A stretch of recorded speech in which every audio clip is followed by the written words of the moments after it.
I just had never met a woman like her. And me and Meeka just met over a year and a half ago. It's not like we've known each other forever. She asked me something. She said, "Do you want to join us? We're a group of friends." And I said, "No, I don't do well with women. All my life, I've had male friends. Got a little too much testosterone in me." And she kind of laughed her laugh and she said, "Oh, I want to be your friend." You know, and inside I'm going, "What a strange mom." And let me tell you this, she's one of the most non-judgmental, beautiful souls I have ever met. I just had never met a woman like her. Real women, real lives, real stories. This is the Ladies in Power podcast. Unfiltered, unscripted, and refreshingly authentic. We are not holding back, and maybe after this, neither will you. Let's go. Welcome, everybody, to the Ladies in Power podcast. We are so excited to be here and share with you some pieces of wisdom from 4 different lives. My name is Meeka Caissie. I'm Sandeep, Bhatha. I'm Gurvinder. Dhol. And I'm Mahsa, Soraya. And we have a serious side, we also have a goofy side, and you're going to get to experience all of it because we are just like you. We live in this world, we experience different things, we learn our lessons, some hard, some wonderful. We celebrate, we cry, and, we just wanted to create something where you could feel a sense of belonging and not feel alone in your life if you go through something that is difficult. Sometimes difficult happens around 40. And we thought, what a great way to talk about the 40s or even the 50s and share with you some of the things that we've learned along the way, including that life doesn't have to be over when you hit 40. Good grief. I used to think that when I was 17 or even 25, that 40 was old. It seemed like that. Right? When we were younger, 40 and 50 seemed, whoa. That's old. Yeah, so how was it for you? For me, Mm-hmm. I'm in my best era ever. What makes it your best era?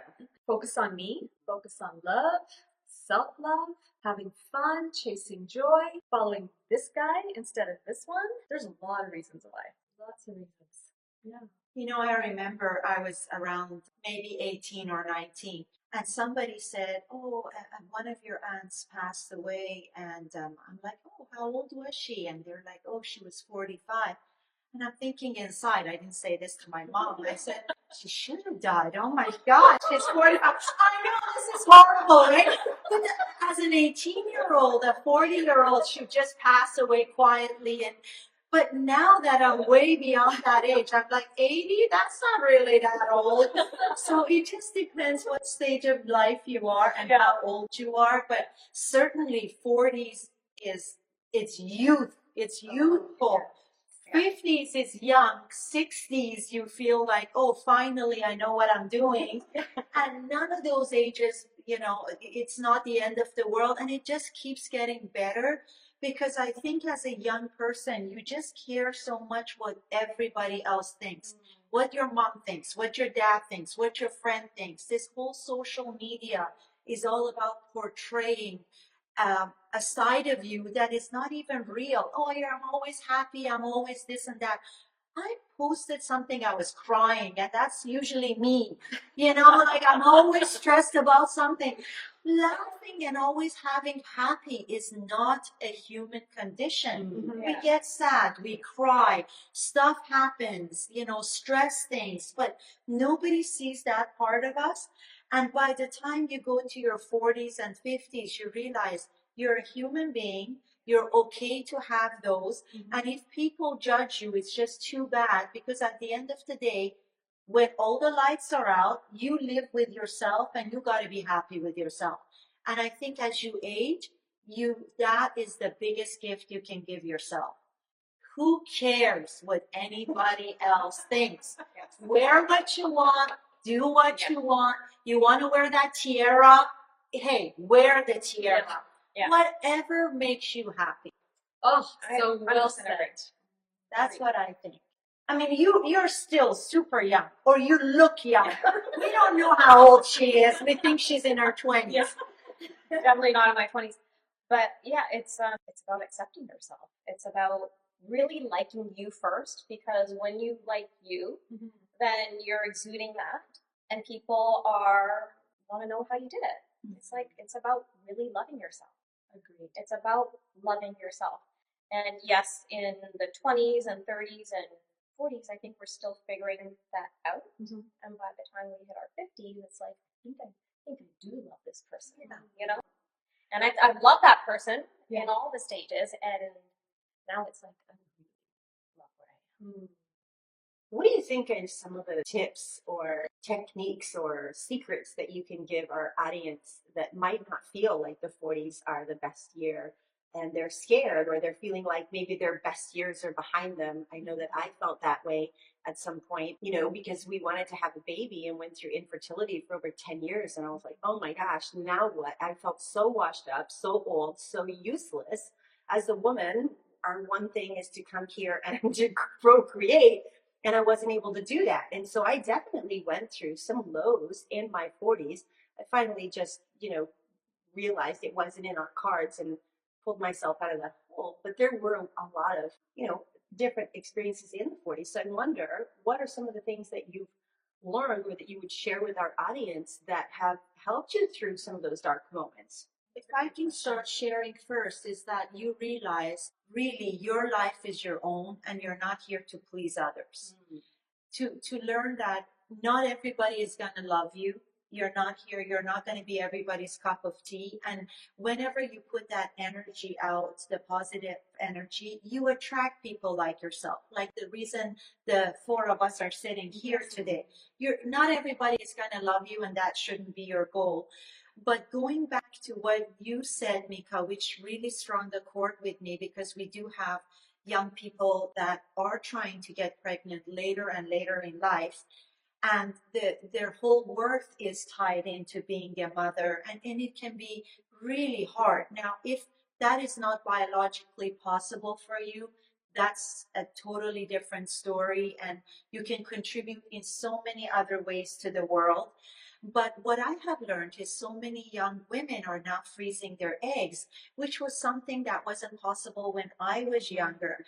But if women feel that they haven't found the right mate, which seems to be a huge case for women these days, they're professionals, they're beautiful, they're 40, and they still haven't found their mate, or they've been too busy with their businesses, they're not freezing their eggs, which gives that egg a potential to be fertilized when they're 45 or even 50. Like Janet Jackson just had a kid at 52, and good for her. You go, Janet. Go, Janet. So a lot of technological things that are coming up that are helping women in their later years. But yeah, apart from that, just realize to be happy with your own skin, and you're going to attract people who love you for you. That was my tidbit. That's beautiful. That is so beautiful. Yeah. So 40s, I mean, just off the top of my head, for me, I think it was the time when I have two kids. And so when they were going through sort of those teenage years, high school, and you basically feel like a chauffeur. Yes. And if you're working and you're balancing their activities and their emotional needs, and for me, I felt like I just wasn't feeling like I had time for myself. Forget about, I just didn't even know even how to explore who I am, because it was just, time was just about all these different roles, that you're playing in life. So I think at times I felt a bit lost within that, like, who am I? The question would pop up every so often, and it would just be like, oh, you're a mom because you've got to do this and you've got to do that, and then, oh, you're working in this field, so that's your profession. But there was a deeper question that was coming up. Who am I? Who am I? What are my interests? And so that is the exploration that's led me to say the 50s are just like, I feel like a flower just blooming, because that question, I have just a little bit more time to delve into it. And that has led me to feeling that so far the 50s are wonderful. And then you talk to my 76-year-old mom, and she will say, you think 50s are good? 70s are where it's at. I love her. That is so She needs it. Like, she's like, 70s. Just you wait till you get to your 70s. And I'm like, Mom, wow. Like, that's such an exciting proposition. 100%. So I love that. So what are some of the things that got you out of that? Like when you felt like mom and you were not spending time on yourself, how did you navigate? Like, what are some things that you did find helpful? Was it, putting on music and dancing like no one's watching, or journaling, or what were some of the things that worked for you? I think for me, I found the answers in quiet by accident. So there's always a voice that ever since I was a little girl, have had a little voice just telling me, talking to me. And I think that voice just got a little bit louder. And I realized for me, it started off, I think I talked about this in episode 1, with just going for walks in nature. And that reconnect to nature for me reminded me of me as a little girl who loved being in nature unknowingly. I didn't even know I loved being in nature until I started to make that connection. And as I started figuring that out, I was like, wait, what else am I about? What else do I love? And so that just starting to take, whether it's 15 minutes, even if the kids were at a practice, I might go for a walk in the field, or if there's a path nearby. But it was a reconnect to self and what lit me up from inside. So once you discover the first little nugget, then you're just on that treasure hunt. You're constantly being like, what else do I love to do? I love to dance. I love good music. So blare the music when you're by yourself. You drop them off, blare the music and sing it. They're gone. They're gone. I can listen to the music. And so it's just a constant rediscovery. I'm not even gonna say it's a new discovery. It was just a discovery of a connection to myself as a child when we're so uninhibited. We're in our natural state. And so as I reconnect to that, and I'm still in that process, and every time I reconnect, or I just go a little deeper into that exercise or that moment of joy, that's it. Like, I'm like, oh my gosh, this process never ends. We just keep discovering. So that's what has excited me so much about this stage of life. And like I said, it doesn't have to be big. It can be a 5-minute walk. It can be a 5-minute dance by yourself in the kitchen. Because why don't we put headphones on and just go nuts in our space? We need to do it. And when I do it, I'm like cooking and I'm having such a good time. And I'm just like singing at the top of my lungs. And I'm a joyful mother to my children when they were at home. Yeah. So that's a beautiful gift for myself and then whoever's around me. That's gorgeous. Really beautiful. Yeah, headphones, dancing, cooking. And singing, thinking it sounds so great. And food tastes better. Food tastes better. It does. You're pouring that love into whatever you're chopping, and it's so true. And you have 4 girls. I have 4 girls. I mean, there seems like there wouldn't be a whole lot of time for you. Like, that's a lot of balance. A wife, mom. Yes. And did you have moments where you felt like? Well, I was in my mid-30s when we had her 4th, and then by the time she got to kindergarten, I'm like, what am I going to do with myself? And I wanted a 5th. Oh my God. I was super high risk, and I'm like, I still want a 5th. And my husband was like, okay. And but he was like, really? And then he talked to me, and he's like, is there a reason why you want a 5th? And when I looked into it, because he made me look inside, I'm like, what am I missing? And something was missing, so I started getting into meditation and qigong and EFT. And then we had something happen in 2019. One of our daughters got very sick. She was hospitalized, and we didn't know if she was going to make it. And that shifted a lot of things for us. She got sick, and we don't know what it was. But thankfully, I was in a quiet mindset that morning. And I heard a whisper saying, she is sick. Take her to the hospital right now. So my mind was quiet enough that morning because I meditate. So thankfully I took her in. She took her in just in time where all the professionals could assess her and give her whatever she needed. So this is incredible. Are you saying she wasn't sick? She wasn't sick, and then she got sick. And so she was lying in bed, and you received almost like a revelation. I call it a revelation, but an inner voice. Yes, it's exactly how it happened. She called me from school Monday. Yeah. And she's like, I don't feel well, and I knew she wasn't feeling okay. But I'm like, there are no symptoms. Yeah. And then she came home, and she couldn't stand up straight. I'm like, okay. So I massaged her, gave her Advil, gave her put a heating pad on her.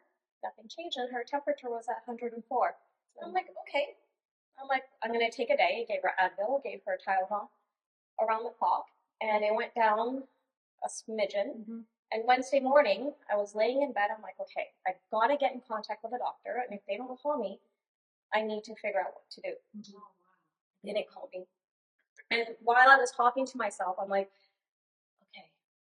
I kept hearing a voice saying, she's really sick.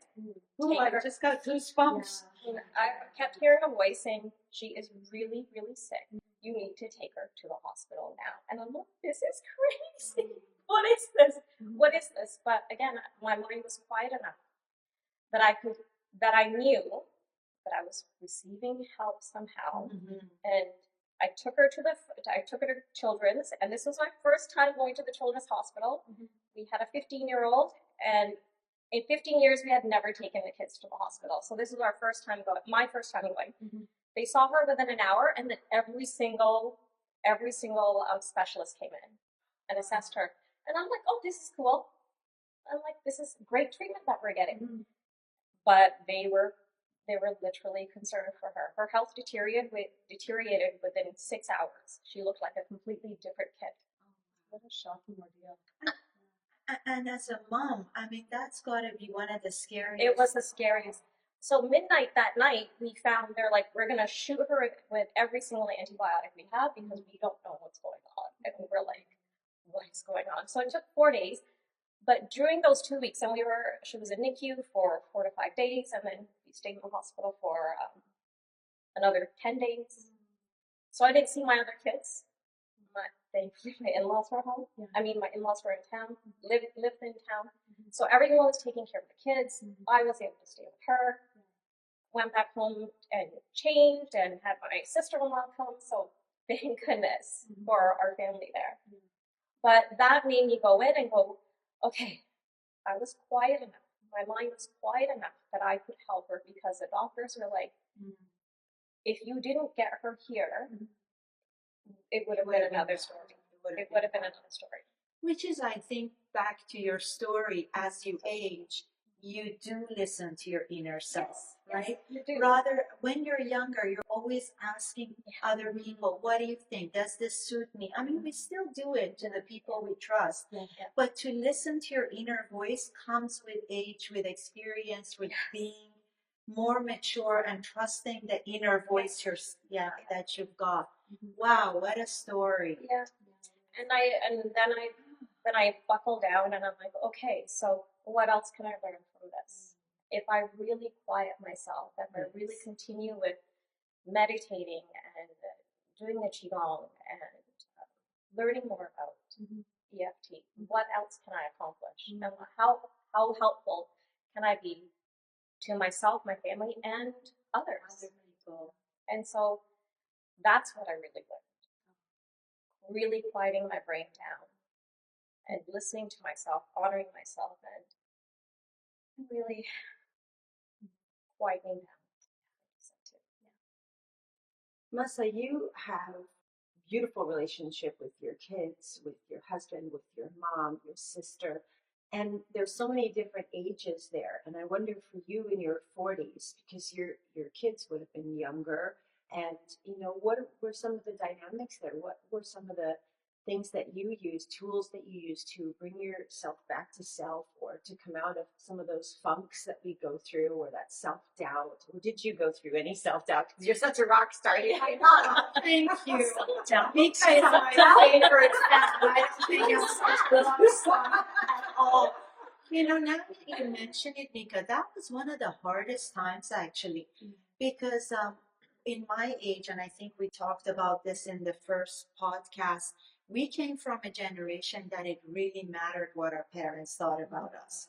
What they said to us mattered. If my mom didn't talk to me one day, I would be like, what have I done? Why isn't she talking to me? And it was at the stage that our kids were still young. They were probably 8 or 9 at that stage. My parents were still demanding for us whatever they're demanding, whether they needed help financially or with my parents, unfortunately, there were two different spirits that were constantly clashing, and for some reason not realizing that they were never going to meet at a common ground. My mom is more spiritual, and my father was, He loved to gamble, he loved to drink, he loved to socialize, just two different paths. And our parents expected the children to fix the marriage, which to me now seems unbelievably weird. And maybe you guys are experiencing it right now, depending on your age. I mean, today I can't even ask my kids to take the garbage out, let alone help me fix a huge problem like that with my husband. But that was the expectation. You know, my mom would call and say, talk to your dad. He did this, that, and the other. And then you had to go in between and kind of be a psychologist to your children and then to your parents. And then in my culture, you never saw a psychologist. You only saw somebody, or God help, if you were a Looney Tune. So there were negative connotations to seeking help. So you're trying to juggle your own life with your husband, you're got a dental practice, your patients, your staff, and then your parents here. And it was, you know, it was really, really hard. And it wasn't until I was 50 and I was driving, and I was driving to work. I had a lot on my mind. And my mom called and she said, you know, your father, and then she started again. And something in me clicked. I just couldn't handle it anymore, Meeka. I couldn't. I was like, I'm either going to go insane, or I'm actually going to tell my mom that I'm not her psychologist and I can't do this anymore. So I just quietly said, Mom, you know, I just can't help you with this anymore. Have done it for 20 years. It doesn't seem to work. Nothing is improved. I just think you and Dad should separate. And then there was like silence on the other end of the phone.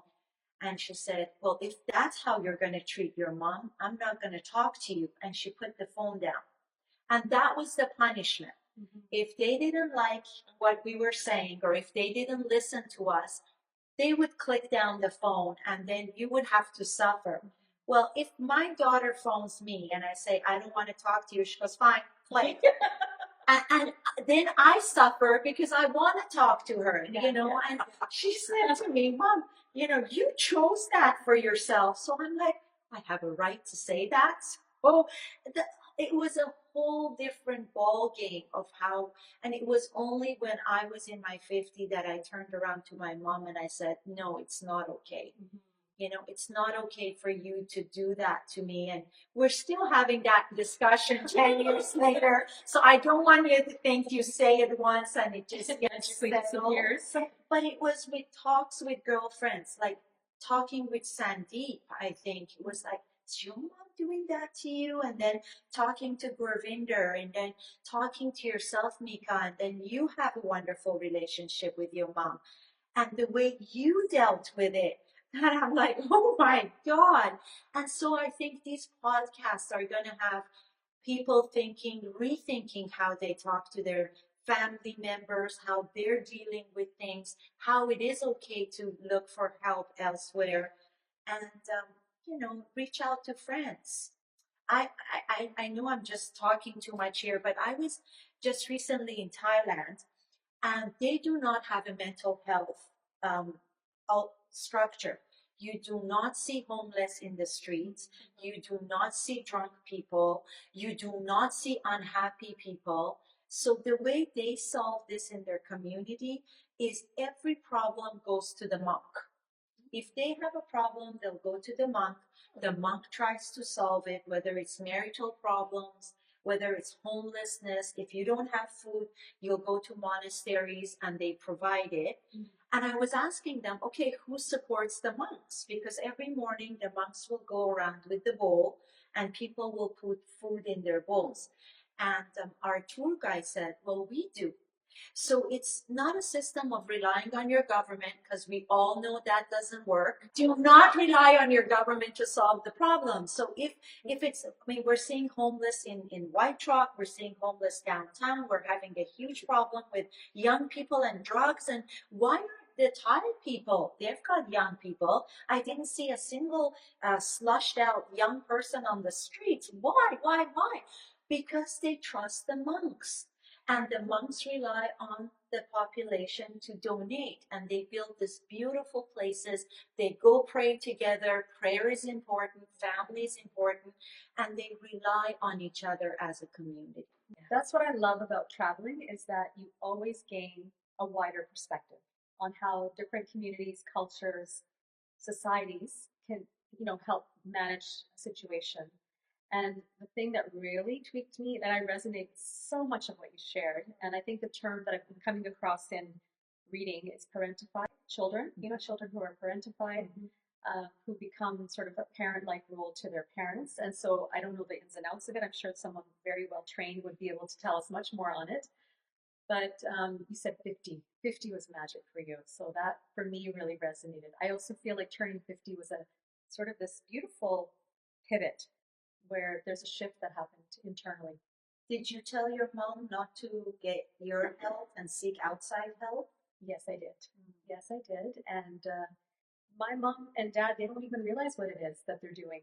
It's so natural, it's so normal for them to seek input of their children for any issues, which I think comes with a lot of positives in that my brother and I felt probably very empowered that we were valued as such that we could offer advice on, a relationship or even just any sort of, they often shared a lot with us. I do love that about my family structure growing up is everything was just an open book.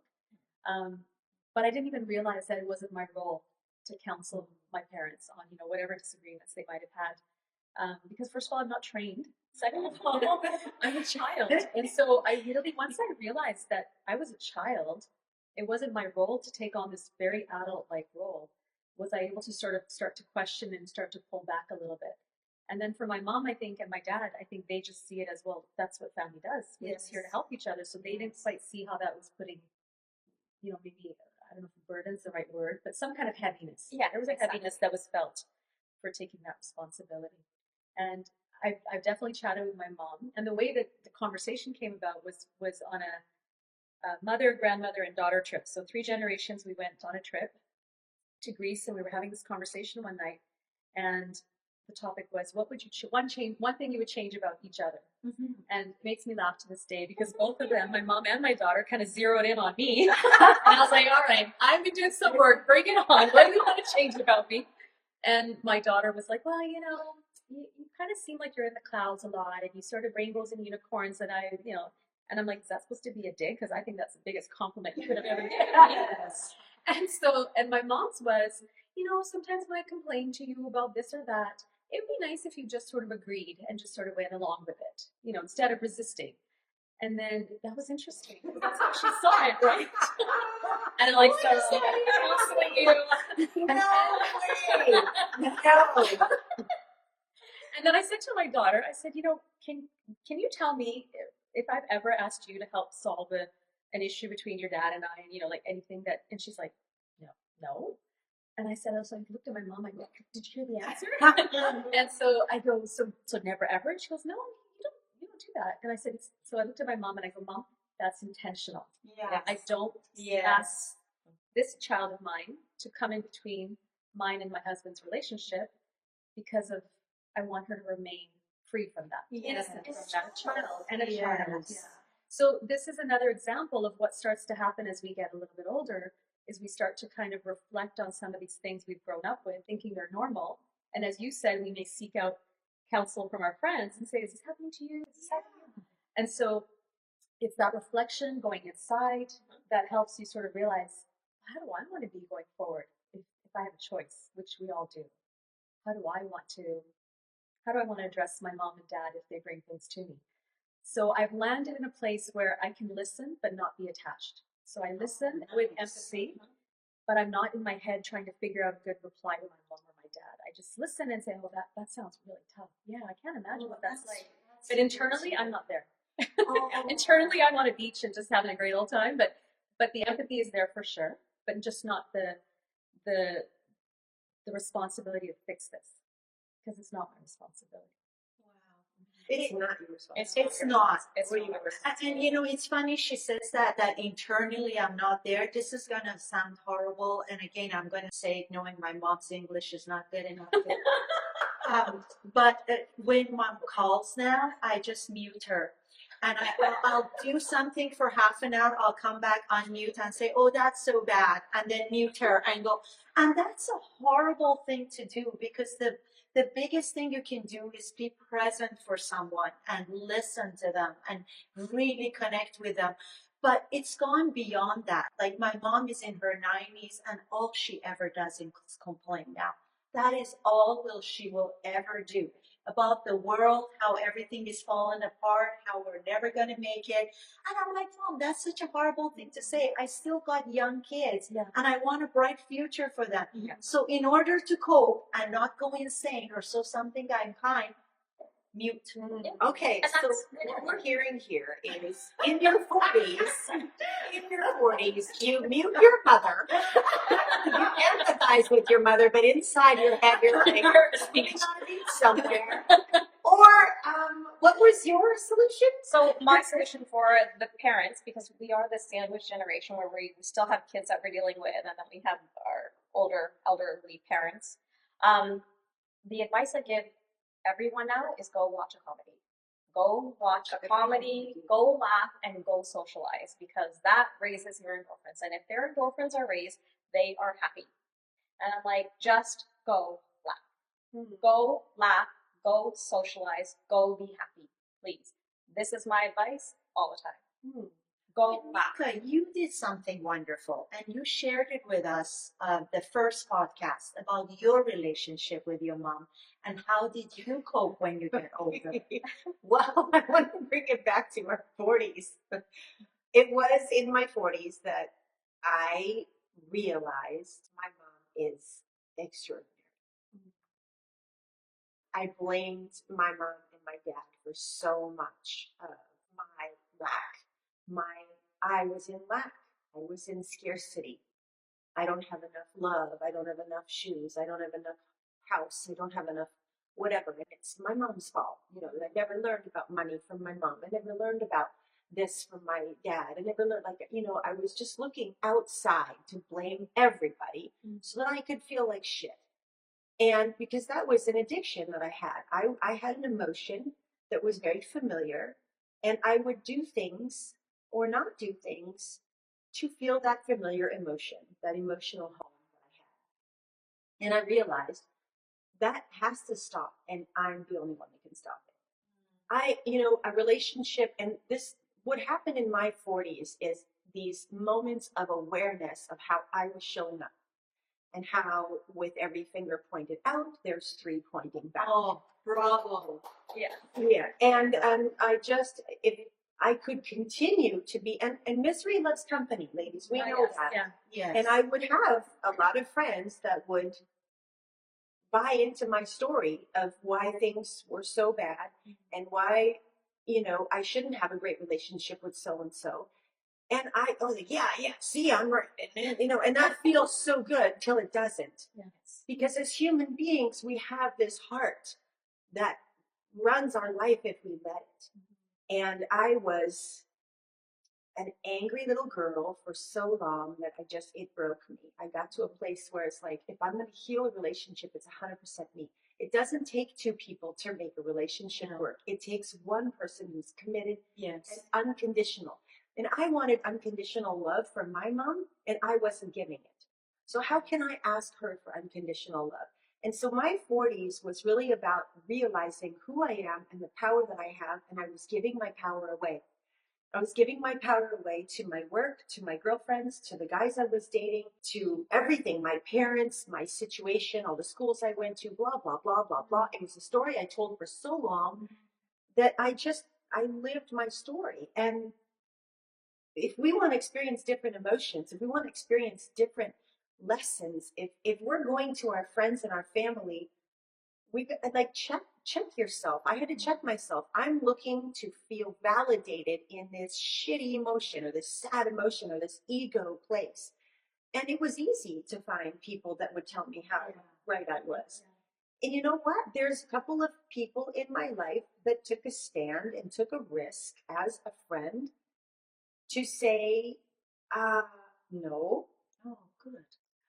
And that's a shake. That's a pivotal moment where you decide, well, I don't want that person in my life anymore. They're not in my pity party, but you don't realize you're in a pity party. Mm-hmm. You're just looking for someone to validate you because everybody wants to feel loved. Everybody wants to feel like they're enough as they are. And if we're not loved for who we are, if we're not enough, then we have no point. And so we're going to gather that evidence. And I just had that moment where I realized, oh my gosh.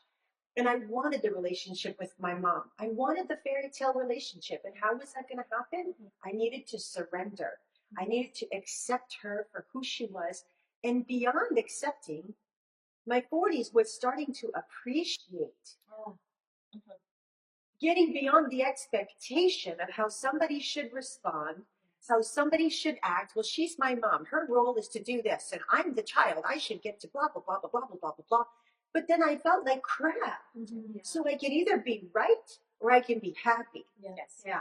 And those 40s, and I went down the rabbit hole in personal development because I was getting the same advice from all the same people, and we were just poking holes in each other. Wow. Deflating each other, completely validating each other in our shit space. And it stopped. And that, my 40s was about letting a lot of people go and letting a lot of pain go and forgiving myself, forgiving others, surrendering to the control that I needed to be in. It's beautiful because, my mom was married a few times. And I experienced not a lot of positive role models from men. And I didn't think that I was going to, I was engaged 4 times and I kept getting scared to follow through. And I realized if I don't change something about me, if I don't change the way I see things, I am going to be that. It's all going to happen to me. I'm going to be my mom. Yeah. I'm going to be, and I don't want to say that because I love my mom and I'm so grateful to my mom that she went through that. Because What I learned relationship from her. was. Yeah, but I learned from her what doesn't work. I'm so grateful. So, but for years I looked at my mom as the reason I wasn't going to have a great relationship, or the reason why I this, and the reason why boys are dumb, or the reason why whatever story that I kept telling myself. It was like, but that is not going to lead me to a happy life. And I can be in that space, or I can say, gosh, Mom, thank you so much for being willing to go first, for role modeling, like just changing my perspective. That's exactly it. Completely changing and saying, thank you, Mom, for teaching me what doesn't work, for sacrificing, so that I can have, today is my 18th anniversary. Yay. Thank you. With the love of my life. And if I didn't let that go, I would never have the joy and love that I have, the intimacy that I have, the trust that I have, the connection that I have with my man and with the women in my life. I stopped putting the finger out and started pointing back. And that is, I think that's like, and for anybody who's watching it, this is not a blame or shame or, I don't want anybody to feel guilty or feel bad or anything. We all have a moment where we have, for you, it was a 50. I'm like, boom, right? And maybe I had more opportunities to get there quicker. I don't know, but I just did. And man, when you get through that, everything can be so much more joyful, so much quicker. So the 40s can be the best. Yes. And if you're past your 40s and you're in your 50s or you're only in your 30s, don't wait till your 40s. If you're in your 50s, start now. What is the best time? What is now the best time to start? Yeah, now. Yeah. And I think it's about being vulnerable with yourself. Like, find that vulnerability within yourself, because when you are vulnerable to yourself, you will find answers. I think you will find answers.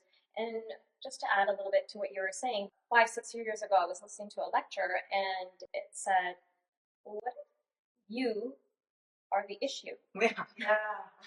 Even if you're the issue 0.0001%, you are that percentage of an issue to whoever you're having this relationship with. Right.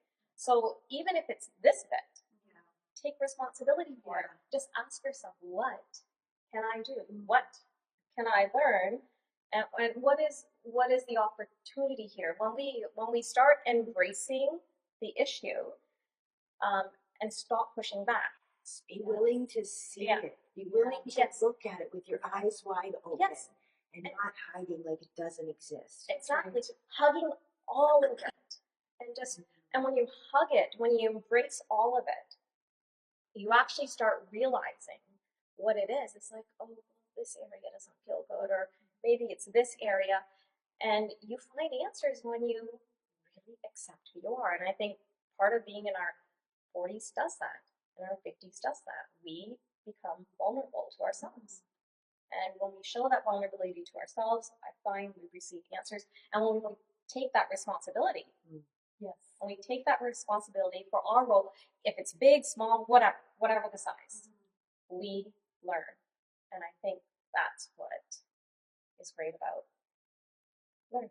Yes, So and you just inspired something that I heard from Tony Robbins said, if you're going to blame somebody for everything they did wrong, blame them for what they did right. 100%. Yes. I Yes. remember that because we were there and a young man got up. You know how he does his talks? Meeka, interventions. Perfect. That's the word. And he went on about, my father is this and my father is that. And then Tony kind of went, wait a second. But what about his hard work? You say your dad was the issue was the father was never home. He was always working, and they felt like they were neglected. They were emotionally abused because the father was a workaholic. And Tony Robbins said to the kid, "What do you do?" And the kid said, "Well, nothing. I'm living at home." Yeah. And he just went, "What? Your father worked so hard to produce this life for you, and you're blaming him for everything that's going wrong in your life. Why don't you blame him for the hard work? Why don't you become a hardworking pig?" I remember that, and that really resonated with me too. If you're going to blame your parents or your friends or whoever for everything or yourself, Yes. blame yourself for all the good things too. Thank you for bringing that up. Yeah. It was amazing. Yeah. When This is what the 40s are about. This is Wisdom, like wisdom. wisdom in the 40s. Or They you just look at- embrace Yeah. In your 40s, and you Sorry, think Sandeep. you're not going to be as sexy. I think you blossom and you become a rose. Like if you're a bud in your 20s and 30s, Yeah. in your 40s, you're like a bloom. Yes. You're like, And just constant. It's constant. Here I am. Yeah. And in your 50s, you're not just the bloom. You've got a perfume. You've got somebody to smile at. And that perfume is just traveling. They're not attracted to you just because of your looks, but because of what value you bring. And people come to you and say you're this and you're that because of the value. And dare I say, even as you step into your 60s, that gets intensified. So it just gets better. It gets I better. totally believe that. Totally believe that. And on the topic of going inward, when I kind of started discovering that there was things to kind of look at and examine within me, when I started to go in, I think initially I kind of imagined it as sort of this dusty attic that had these boxes that kind of were there, and like, well, I don't really want to look at the box, but let's look at the box. And over the past while, the dusty, dirty, kind of cobwebby boxes, actually they've changed in how I view them. So I see them as golden boxes with a red bow tie. And so I know, so even if it's something icky, it's not icky. It's wrapped in a golden box with a red bow. So then I get excited because I'm like, ooh, this is something about me that maybe, I've avoided, but it's a golden box. Let's go in. And even just the excitement with which I go in now to find what I used to think were icky, ucky things about myself, they're beautiful. And they give this depth to me and this deeper understanding of what my outer world looks like, because I'm willing to go in, and I can shift what my outer world looks like just by changing how my inner world is being perceived. So that just, for me, the cobwebby box to the golden box to the red bow is everything, because it shifts how I look outward. And I think you said that and we've all said it in our own way, but really it's about taking responsibility, being vulnerable, seeing the beauty in that vulnerability as opposed to avoiding and resisting and not really wanting to deal with it. So that is, I think, part of the magic formula of why we're so excited about the stage of our life. And we're all different. It's not like we have the same exact parallel lives. We have very different challenges. But we are, I think, in agreement and in consensus that we're feeling really good where we're at. Yes. And I think Meeka said it really well when she talked about perspective, in her relationship with her mom, which has helped me, instead of always blaming her. Also remembering if it wasn't for my mom, we wouldn't be Canadian citizens.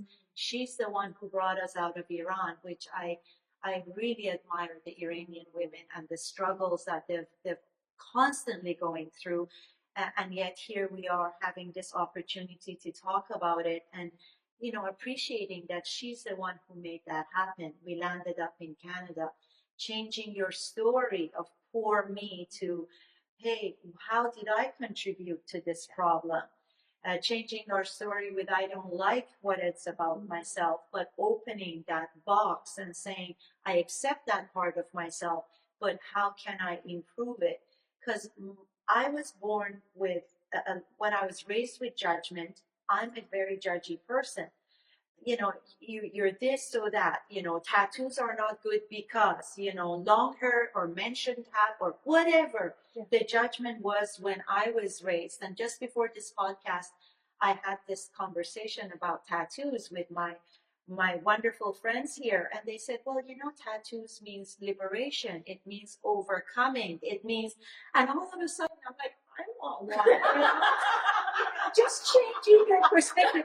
Because when I grew up, you got a tattoo if you were a drug dealer or you were a truck driver or you were some kind of a bully, or it just meant you were a bully or you were just meant to be in prison, And now it means all these wonderful things. And just that little switch that went on in that discussion from, oh, it means that you're empowering yourself. You have a story. So perspective matters, and you are willing to listen to other people's point of view as you age. When you're young, you think you know it all. My way or highway, I know it all. But as you age, you realize the emptier your cup, the more you're willing to listen, learn, and improve yourself, right? Yes. That empty cup thing of if it's full, nobody else can fill it up for you, right? Oh, It's already full. Anyways, I think it was a story of a monk saying to somebody, would you like more tea? And the young person says yes, holds his teacup, and the monk starts pouring tea and says, tell me when it's full. And as it's pouring, the guy is wondering, when is it going to stop? And the monk says, this is for metaphor. When you think you know everything, your cup is already full. And when you empty it, do you get to have more wisdom put into your cup, and you got to benefit from it. Golden. Love it. That's beautiful. Yes. And I think as we age, we're more willing to listen to others, use their experiences, ask for help, and not be ashamed to ask for help and say, and share your true feelings. I'm sad, I'm scared, I'm worried. Can you help me? Rather than I can manage all of this by myself, I'm superwoman. And I think one of our superpowers become knowing when to ask for help. Yes, I agree. And I think that in today's day and age, we don't have that sense of community with other females. Like a century ago, women, everyone lived together. There was many family members that helped out. And I think that's what our society may be lacking. Like that community that women had for each other. And I think that's one of the things we need, not just in this age, but in all stages of our lives. So, but especially in our 30s, 40s, and 50s, we need that community with women. We want that village. We want that village to support each other and lift each other up. To lift each other up, to raise our standards. So the community of women that will hold us to a higher standard. And not allow us to pour dirt on ourselves, to give us grace, to come from love, not judgment. To say, I know you can do better, Meeka. I know you can do better. And not be like, oh yeah, you're right, he or she was a ding dong. Exactly. Okay, well hold on, which responsibility are you taking for this? Where's the wisdom in your life? What do you really want to go down this hole? Like having the community that will hold you at a higher standard. That we know in sports, if you play with somebody who's better, you become better. And this is what I believe, could benefit from in community with each other. All of you make me a better woman. I come to the house, I want to dress up nice. I know you're going to dress up nice. I know I still swear like a truck driver sometimes. I'm doing my best. Very She's very done amazing. So would she rate it? We hope to offer this community for you Yes. when you tune in. And if you're local, we'd love to meet you at one of our Ladies in Power events, get togethers, because we are a community of women that are holding each other at a higher standard. I just wanted to add that to the sense of community, because community can sometimes be crabs in a bucket. It can be pulling you down and not. One of the greatest things about the 40s is the courage to dream. Yes. The courage to dream, to have a big, scary dream, and know that it's not going to come overnight, because we think in our 20s and 30s it's got to happen right now. And as we get older, we realize it doesn't need to come right now. If you were given $1 million right now or $100 million right now, would you know what to do with it? If you were presented with the love of your life, if you're single, would you be ready for them, or would they leave because you weren't ready? It's not necessarily about having something right now. It's about being prepared, being ready to receive. And I think the community is that as well. It's like it's like creating a garden, creating a beautiful garden, and we're planting seeds and we're watering it. We're taking out the weeds.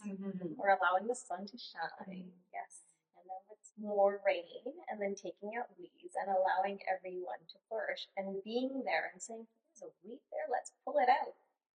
Yeah. Let's pull it out, and then let's keep flourishing. Let's get that fragrance out. And it's funny, here we are agreeing with each other this whole podcast, but this is not us. I mean, if it warrants it, we do say, no, I disagree quite easily. And we say, this hasn't been my experience. But I just noticed for this particular podcast, we all seem to be in this really agreeable mode. It could be the coffee that we got served by Sandeep this morning. Maybe it's the blue. Maybe it's the blue. I don't know. But I just find that today we're agreeing on a lot of points. But one of the special things about this group, or if you're listening to us, it's not like you have to agree with us or that in any way your experience has to mesh with ours. But as you listen, you may say, I agree at this point, but disagree. Let us hear what you feel, or if there was something exceptional about your stories. It's always interesting to hear other people's point of view. But this particular podcast and this particular color, we're just high-fiving each other. I would like to say that me and Meeka just met over a year and a half ago. It's not like we've known each other forever. And we met at a coffee shop, and she asked me something. She said, do you want to join us? We're a group of friends. And I said, no, I don't do well with women. Yeah. And I don't. All my life, I've had male friends. My friends have always been men. I think I've got a little too much testosterone in me. I compete. I'm a competitive woman. And she kind of laughed her laugh, and she's got a beautiful laugh. And she said, oh, I want to be your friend. And inside I'm going, what a strange. And let me tell you this. She is one of, and I'm not paid to say this. This is from the heart. She's one of the most non-judgmental, beautiful souls I have ever met. I just had never met a woman like her. And I get emotional because where I grew up and to get into dentistry, it was always like, who do we have to step on to get to the next stage? What do I have to do to beat that person, to get that A, to get that job? And to hear a woman to say, I'm going to lift you up, I'm going to help you, and I want nothing in return, I was blown away. And when she said she wanted help in return, I wanted to do everything I could. I didn't even want to be part of his podcast. I just wanted them to meet, and because that was her dream and she wanted it. And for once, I wanted to help another woman. And that was very strange for me, Meeka, because my instinct is compete, get better, do the grades, do what it takes to get there. And to find that other, like, hey, with cooperativeness and a loving person, something else is possible. that was amazing for me. So thank you, just to put it out. Wow. Yeah. I feel so blessed to be sandwiched in between the two women with big hearts. It was incredible to see. And if what you're creating is to empower each other and to realize there is a better way to share, to be able to help each other, lift it with each other. And on this one trip, I was having a conversation with a guy, and I said, you know, Darwin says survival of the fittest.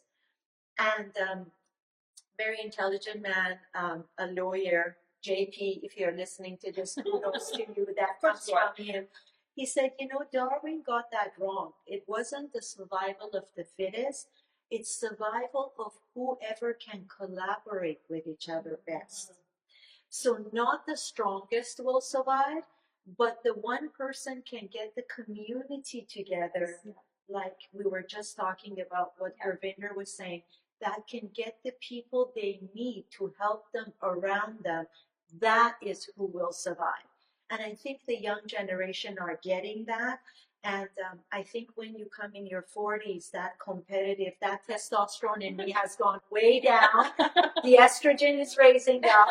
And you realize if you help your friends, if you become a woman that helps other women and tell the truth and become that 1% that says, hey, Meeka, the way you're thinking with your mom can change.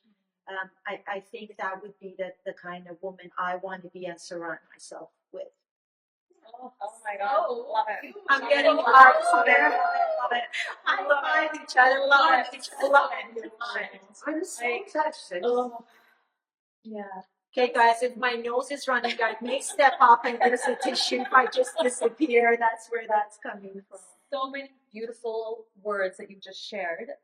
I need a second to process it. But you know what comes up for me about you is that you, just even in today, you shared us an example of a story about tattoos and your initial take on the tattoos. But you know, you also talked about how we're not disagreeing today. We, I think, are together with not even the view that we have to agree or disagree. We're not even sitting here in judgment. We're just interested in each other. Yeah. So when you have just pure curiosity and just this love of, I love this person, I love whatever she's going to say, I don't even have to agree. I'm not even thinking, do I agree or disagree? I'm just enjoying what you bring forward. So that when I think about it 30 minutes from now or 3 days from now, I'm like, yeah, I don't agree with that. But it doesn't matter. Yeah. Because right now I'm listening to any one of us speaking with just this curiosity that is just golden. I'm saying golden a lot today. But it just is for me. I think so. Yeah, you can see that. I keep saying gold. It's just that curiosity. So it's not even with the intent to agree or disagree. It's just that. And what I was going to say about you is you are open. You're just like, you are that blossoming flower, because you came in with a thought about tattoos. But within, I swear, it was seconds or minutes. Yes. You immediately were like, I like a tattoo. Yeah. Once we described it as, it's a commitment, it's liberating, it's all of these things. So props to you, because you also are this blossoming flower that is taking in and just receiving. Yes. And you're not so stuck in your way. You're willing to kind of evolve and pivot. And thank you, ladies. I'll take that with a warm heart and a thanks, and also bring it back to what we've been telling our listeners or whoever is listening to us today, that I think with age come that flexibility, doesn't it? Oh, yes. When you are a stiff branch, crack, right? That there. But if you're flexible, you can get that branch to twist into so many beautiful, different. And I don't want to be that old lady that nobody wants to talk to, right? So Meeka said it best. Do I want to be right, or do I want to be happy? Do I want to be loved? Whether it's with my kids getting tattoos or whether it's with their whoever they bring into our lives, I want to be loved. I want to be part of their circle. So to be flexible and be fluid serves me right as well. Yes. It makes me happy as well. Yes. I just love your courage in your style. Okay. Every woman wants to be in your light. It just shocks me to hear you say the thought process that you've had in the past the way that I receive you are just two completely different fields. And so I wonder if that's, it's a habit. It's an old record that's playing. Your eyes are seeing different. Your ears are hearing different. You're feeling different. You're showing up different. And yet there's this old record that's just playing. And once you're aware of it, then you can change it. You can change the record. And I think that's what's happening is, and we're all changing, we're all evolving. And yet it's just so fascinating for me because I see you and you're like a magnet. I just want to, I want to be near you. You have this flair, this passion for life, I think what happens for a lot of us women is we get so stuck in the to-do list that we forget to be. Yes. We're so doing, we're not being. And we miss life. We miss opportunity. We miss feeling. We miss expressing. We're living in that below the line. Don't make too much noise. Don't be seen. And you role model so magically that it's okay to go above the line, that it's okay to be seen. And if you're going to be seen, you might as well look right. Because we, have one life as far as we know. And you are such an inspiration it's not just how you dress. The dressing is representational of who you are, like the tattoos. It may be easy to look at a tattoo and come up with a story. And when we change the story, we change our life. Yeah. And anybody who doesn't understand the tattoo or how someone dresses or how someone speaks, that's okay. That's their journey. That's where they are. That's their story. Yes. And if they change the story, they might be happier. Yes. So we got the secret, and you got the secret. Okay, that's the secret. Change the story, change your life. Yeah. Tony Robbins again. I really don't want to take. I got to give props where props is due. 100%. Change your story, change your life. I think also one more word I'd love to add is there's a choice there. Yes. Always have a choice. Yes. And it doesn't have to take years. It doesn't have to take months. It can be an instant choice. Yes. To be different. Right? That's the thing. I think. But it's the awareness, Sandeep. Like whenever we catch ourselves saying, I don't like that, it's which one of you was it who said, whenever you say, I don't like that, it's something you're saying in yourself. It was Meeka or Gurvinder. Yeah. And it's like, if you don't like that, or if you say, I don't like that woman's hair, why are you rich? Is that jealousy talking? Is it that you really don't like it? Why don't you like it? Like even being aware to question yourself and remain curious to your words. Yes. Not just putting that judgmental thing out, but questioning that. Mm-hmm. Is there a golden box with a red ribbon? Exactly. Yeah. We are the mirror. And whenever somebody in Persian, I love this about Persians, whenever you say, you're beautiful, the other person will respond, no, it's your eyes that sees me. I love that. It's a Persian saying, and I'm going to say it in Persian, شما زیبا می‌بینی، چشماتون زیبا می‌بینه, which means it's your inner beauty that sees me as beautiful. And I think it corresponds to your spirit seeing somebody versus just the physical beauty, and training yourself to see everybody else. And I have a spiritual leader, and he shared a story. So again, I have to say credit. It's from Hazrat Pir. He said that he was young, and somebody was talking to his father, and he was obviously lying. And as a young apprentice, he turns to his father and says, after the person is gone, he goes, Dad, the person who was talking to you was lying to you. And his father says, if you have seen the lie in the other person, then it must be in you. Mm-hmm. You wouldn't see it if you didn't have that ability in you. And I was really struck when I heard that. If one spiritual leader can talk to his son like that, who am I to say somebody is lying or judging them? Even though I know that, I slip back exactly like Meeka was saying, into that old groove of that must be a lie, that must be that. And it's just to make the awareness your number one default will help a lot. Yes. And I think as we get older, we give ourselves grace and that ability to doubt and say, maybe there's a better way. So a lot of wonderful things come on as you age, as we've been talking. Wonderful things. All we gotta do is get a golden box with the red ribbon And put it right there. and stay curious. And we have You're good. joy. Joy. And choose. And one of the other things is to say thank you. Yes. Thank you for the good. Thank you for Yes. the bad. Thank you for the ugly. Yes. Thank you Yes. for all of them. Yes. Because those are gifts. Yes. Yeah. Those are gifts that we can unwrap.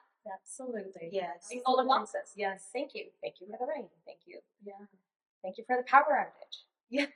Yes. Thank you for the lump that made me more aware of my health and that I'm not here forever in this human body. Yes. Thank you for the heartache that I remember that I have a heart in my body. Yes. Thank you for the pain in my head to remember that I have a head and I'm alive. Pain is a sign of life. And we live in this so often where everything is muted. You know, the temperature of the house is comfortable. The temperature of the car is comfortable. We go places and we do things that are comfortable. And then we can get depressed because we are not feeling alive. Everything is so comfortable. Our 40s are there. Our 50s are there to wake us up and say, you know, don't get comfortable. Yes. Don't get comfortable. Yes. It's time for you to recognize the wrinkle, the spot, these things, the menstruation starting to change, the hot flashes or whatever age that you're at. These are all opportunities for us to realize, God, we're alive. Yes.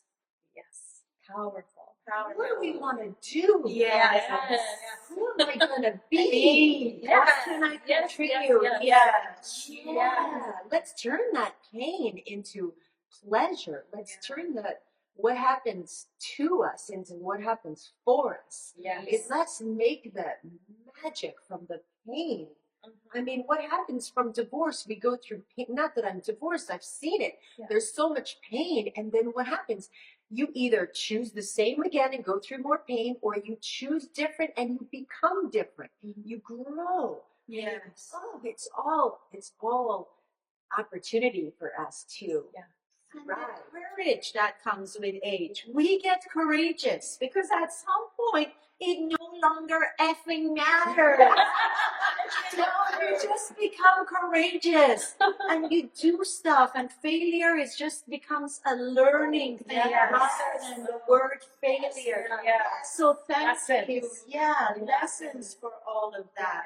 Yeah, thank you, Gurvinder, to always remember to be grateful for everything, good, bad, the ugly, the warts, and all of that comes down with it. So that it's becoming that time that we have to wrap it up. No, say that's not true. That is I refuse true. to look at my phone. Yeah. Oh my God. They're having so much Loving fun. it. They're having so much fun. You know, the universe offers us so many gifts, and it's up to us to see them. Yes. We've been given eyes to see them and ears to hear them. And when something in our lives goes down, something else comes up. Why do people who are deaf see so much clearer? Why do they Yes. have so much more awareness? And somebody who's losing eyesight, their ears become better. Yes.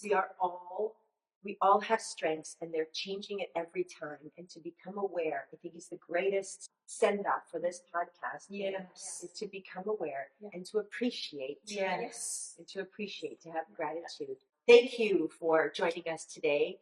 Thank you for joining us today.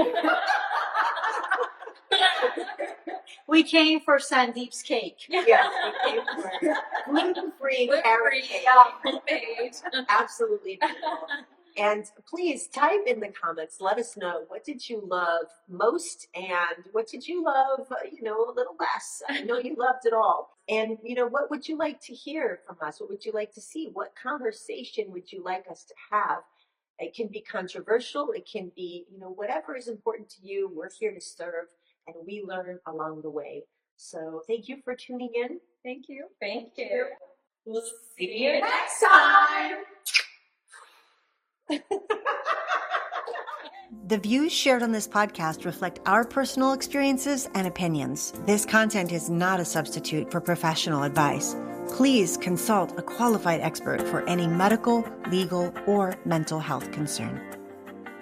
If this conversation spoke to you, please follow the Ladies in Power podcast and leave us a review. Your voice helps more people find this sisterhood and these conversations. Together we rise. And remember, your voice matters here.